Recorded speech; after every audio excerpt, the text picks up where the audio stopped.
حسد یہ ہے کہ آدمی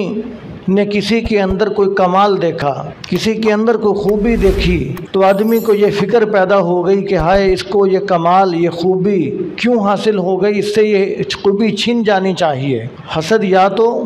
مال اور منصب کی وجہ سے ہوتا ہے یا پھر بغض اور کینے کی وجہ سے ہوتا ہے کہ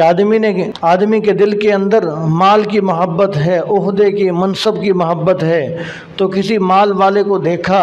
تو ذہن میں سوچ پیدا ہو گئی کہ اس سے یہ مال چھن جانا چاہیے، اس کو کیوں مل گیا؟ تو کسی کو دیکھا کہ بڑا عہدہ، بڑا منصب مل گیا، تو ہائے اس سے یہ منصب چھن جانا چاہیے، اس کو کیوں مل گیا؟ تو اس چیز کا نام حسد ہے۔ ہاں، اگر آدمی کے ذہن کے اندر یہ بات آئے کہ اللہ تبارک و تعالیٰ نے اس کو اپنے خزانے سے نوازا ہے، اللہ تعالیٰ کے خزانے بڑے وسیع ہیں، اللہ تعالیٰ نے اس کو دیا ہے، اللہ تعالیٰ مجھے بھی دیں، تو اس کا نام رشک ہے۔ یہ رشک کرنا جائز ہے، رشک آدمی کر سکتا ہے، لیکن حسد کرنا جائز نہیں۔ اب مثال کے طور پر کسی کے پاس کوئی دنیا کی یا آخرت کی نعمت دیکھی تو آدمی کے دل میں یہ فکر نہ آئے کہ اس کو کیوں ملی ہے، اس سے یہ نعمت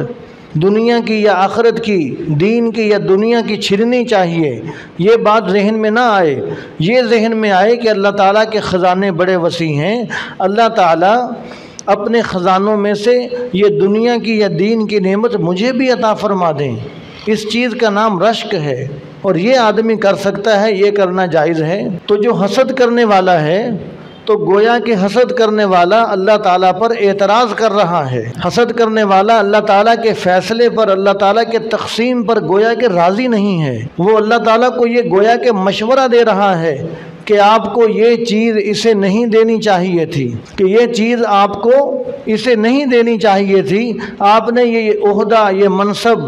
یہ مال، یہ دین کی ترقی، یہ دنیا کی ترقی اس کو کیوں دے دی؟ گویا کہ حسد کرنے والا اللہ تعالیٰ کے فیصلے پر اعتراض کر رہا ہے اور اللہ تعالیٰ کو مشورہ دے رہا ہے،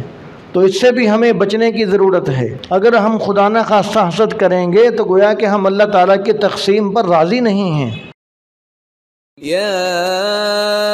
أيها الذين آمنوا اتقوا الله وكونوا مع الصادقين